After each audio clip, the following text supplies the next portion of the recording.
Bwana, kwenye kupita pita kwangu bwana huko mtandaoni nikakutana na story moja ya dada mmoja hivi bwana.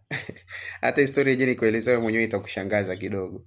Eh, Kutana na dada mmoja bwana. Sawa, alikuwa anaitwa Dusi. Alipokuwa anaitwa Dusi, huyu dada yuko kwenye umri wa miaka 20, yani ile age zake ya 20s. Sasa huyu dada alikuwa yuko single. Sasa alivyokuwa yuko single akatamani sana kuwa na mtu wa kudate naye. Sasa alivyokuwa anatamani awe na mtu wa kudate naye, akajiunga kwenye ile application ambayo inaitwa Tinder. Hata huko Bongo ipo, nadhani watu wengi watakuwa wanifahamu. Sasa alivyojiunga na hiyo application ambayo inaitwa Tinder, sawa, sasa ile kipindi anatafuta mtu wa kumatch naye, akakutana na kijana mmoja, huyo anaitwa Lima. Sawa, huyu Lima alikuwa na miaka 24. Sasa alivyokutana na huyu kijana anaitwa Lima, wakaanza kuchati. Walivyoanza kuchati, wakakubaliana watoke date, first date yao. Sasa walivyokubaliana kukutana na watoke first date yao, sawa, siku ile ilikuwa nzuri tu, wakapanga wakutane date. Walivyokupanga wakutane date, wakakutana sehemu fulani hivi, kihoteli fulani ambao wako wanapika, yani tuseme ni kama kwetu KFC, maana history ni ya nje. Sasa walivyokutana hiyo sehemu, wakanunua chakula, wakala. Sasa walivyokuwa wanakula, wakaendelea kuongea ili wafahamiane zaidi. Sasa walivyopanga wakaongea, yule Lima akamwona Dusi yuko vizuri. Kumbuka Lima ni mkaka na Dusi ni mdada. Kwa yule Lima akamwona kwamba Lucy yuko vizuri, akaona bwana, sawa, ngoja mimi nikualike kwangu hata tukaangalie nini, tukaangalie movie. Basi sawa, story kaendelea. Sasa walipopanga waende kuangalia movie, basi Lima yeye akaona hakuna tatizo, sawa, nitakubaliana na wewe, twende tukaangalie movie. Haya, baada ya kwenda huko mambo yakawa mazuri. Walipofika sasa nyumbani kwa huyo Lima, wakaanza kuangalia movie. Yakuwa na tatizo. Lima kanyanyuka, akaenda akachukua glasi ya wine, na wine akamiminia Dusi, wakaanza kunywa na kuangalia movie. Mambo yakawa yanaenda vizuri kabisa bila tatizo. Sasa baada ya kama lisali moja hivi, huyu Dusi ambaye ndio yule dada akawa anajisikia vibaya, yani kama tumbo lake halikuwa sawa. Basi baada ya pale akamwambia Lima, mimi sijisikii vizuri, siko very comfortable, kwa hiyo naomba nitumie choo chako. Basi Lima akamuelekeza choo kiko sehemu fulani. Basi dada huyo Dusi akatoka akaenda mpaka uani. Alipofika uani, sasa yule dada anafikiri tumbo lake halikuwa vizuri, kwa hiyo akaenda akajisaidia. Sasa alivyojisaidia, baada ya kumaliza mambo yakawa mazuri, basi akasema ngoja nifanyaje, ngoja ni flash. Sasa kwenye kwenda kuflash pale, bahati mbaya zaidi, kumbe yule kaka alikuwa amefunga maji yasiyo yanaingia ndani. Kwa hiyo kwenye flash tank ya kile choo kulikuwa hakina nini? Hakina maji. Baada sasa pale kile choo hakina maji. Guess what, hivyo uende kwa mgeni, yani uende kwa boyfriend wako, alafu kumbuka ni first date, sawa? Alafu unaenda chooni, umeshamaliza kufanya mambo yako, unataka kuflash hivi, unakuta hakuna maji.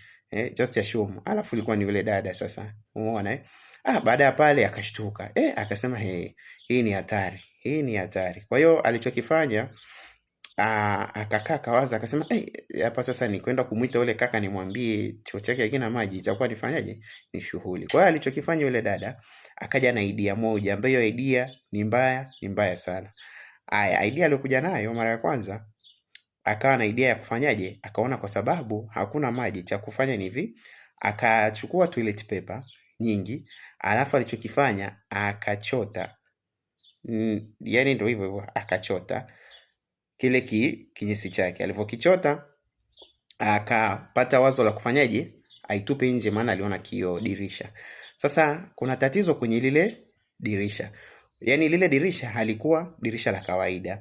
Yani lilikuwa ni dirisha ambalo ukiliangalia kumbe ni zile dirisha ambazo vinakuwa na nini? Zinakuwa na sehemu tatu. Yani ina vioo vitatu. Ni dirisha lakini unaviona kwa nje, ukiangalia hivi kwa mbele unaona kama ni kioo kimoja, kumbe ina vioo vitatu. Sasa yule dada hakujua, alijua ina kioo kimoja ambacho ni cha chini. Hakujua kama kuna kioo cha juu. Kwa hiyo alichokifanya, akachukua kile kinyesi chake akakitupa dirishani. Sasa kumbe mbaya zaidi, alivyoitupa sasa dirishani, kikaenda kikagonga kile kioo cha kwanza. Baada ya kugonga kile kioo cha kwanza, kikashuka mpaka chini kwenye kioo cha pili. Kwa hiyo kioo cha kwanza na cha pili, ule mzigo wake ukaenda ukastack pale kwenye kioo. Just imagine, alafu ni date ya kwanza. Huyo dada alipata pressure. Baada ya kupata pressure, huyo Dusi mwenyewe akasema sasa hapa nifanyaje? Wazo lingine ni nini? Maana sasa hicho kioo kiko juu sana, yani hawezi kwenda kukitoa. Maana sasa hata kitoka kwa nje bado tena kwa nje kinaonekana, kwa ndani pia kinaonekana, na kwa nje hawezi akakitoa. Maana sasa kile kioo ni cha kwanza na cha pili na cha tatu. Kwa hiyo imekwama katikati. Kwa hiyo cha kufanya akaona sasa hapa idea nimeishiwa na idea kabisa, cha kufanya bora tu niende niongee na nani, na Lima ambaye ndio huyo kaka, muelezee kila kitu kilichotokea. Kwa hiyo akaenda, alipomfuata yule Lima akaanza kumhadithia vitu vyote vilivyotokea, kwamba mimi nimeenda bwana toilet, nimefanya vitu vyangu, lakini bahati mbaya kulikuwa hakuna maji ya kuflash. Kwa hiyo idea nilopata, nikaamua kukichota, nikaamua nifanyaje, nikitupe nje. Lakini sasa baada ya kufanya hivyo, bahati mbaya zaidi kikakwama kwenye kioo cha katikati. Sasa baada ya pale yule Lima sasa hakutaka Dusi ajisikie vibaya. Kumbuka ni ndo first date yake. Kwa hiyo yeye akaact tu kawaida, akamwambia bwana sawa, hakuna tatizo.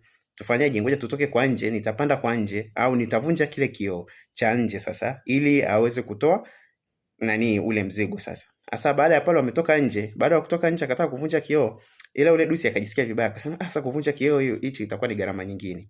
Sasa story kuhusu Dusi ni gymnast. Gymnast ni wale watu wanaofanyaga viungo mazoezi ya viungo. Kwa hiyo akamwambia kwa sababu mimi ni gymnast, hakuna haja kuvunja kioo, nifanyaje, turudi ndani, nitajaribu kupanda kwenye kile kioo, nitajaribu kufanyaje, kutoa ule mzigo. Basi sawa, kulikuwa huyu Lima akakubali. Haya, wakaingia ndani. Walipoingia ndani mpaka toilet pale, ule Dusi sasa ambaye ni yule dada akapanda juu ya dirisha, maana dirisha lilikuwa juu sana. Alipopanda juu hakufikia, kwa hiyo ikabidi huyu Lima amsaidie kumpandisha. Kwa hiyo wakasaidiana naye kumpandisha. Waliosaidiana naye kumpandisha, basi wakafanikiwa kufanyaje, Dusi kupitisha mkono kweli, akafanikiwa kufanyaje, kuweza kutoa ule mzigo, akaushika na akaweza kufanyaje, kuutoa. Alipotoa akampatia Lima naye akauchukua akauweka kwenye dustbin. Sawa? Kwa hiyo ikawa problem solved. Sasa kuna tatizo lingine likaja likatokea. Sasa baada ya huyo dada kumaliza kufanya ile kazi alikuwa anaifanya, sasa saa ya kutoka sasa, kwa sababu kile kioo kwa ni kirefu. Kwa saa ya kutoka ikawa ni shida kutoka, akashindwa kutoka. Kwa hiyo watafanyaje sasa?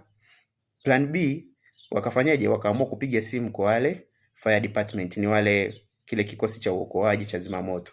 Umeona? Kwa hiyo walipopiga simu, kumbuka, unaanza kujiuliza sasa alipopiga simu aliwaambiaje? Alipiga simu akawaambia kwamba jamani, naomba mnisaidie, nina girlfriend wangu amestaki kwenye kioo, akiwa saa anajaribu kufanyaje, kutoa simu yake. So kutoa hata ingekuwa ni wewe ungesemaje? Kwa hiyo akaamua kusingizia kwamba, akasema nifanyaje, ni simu, lakini kiuhalisia haikuwa simu. Kwa hiyo ikabidi sasa ile fire department yote ikaja, wakamsaidia maskini kumtoa, na bahati nzuri alifanikiwa kutoka bila kuumia. Baada ya pale basi mahusiano yao yakaendelea, lakini kwa kweli date ilikuwa ni ngumu. Kumbuka ni first date, ni siku ya kwanza, wamekutana na mambo mengi. Kwa lakini baada ya pale maisha yao yakaendeleaga, lakini kwa bahati mbaya zaidi Dusi na Lima ni kama pia hawakumachi vizuri. Waliishi kwa pamoja, wakatoka wakaendelea kuwa na date yao, lakini hawakufika mbali. Ndani ya miaka 3 waka break up na story ndio ikaishia hapo. Asanteni.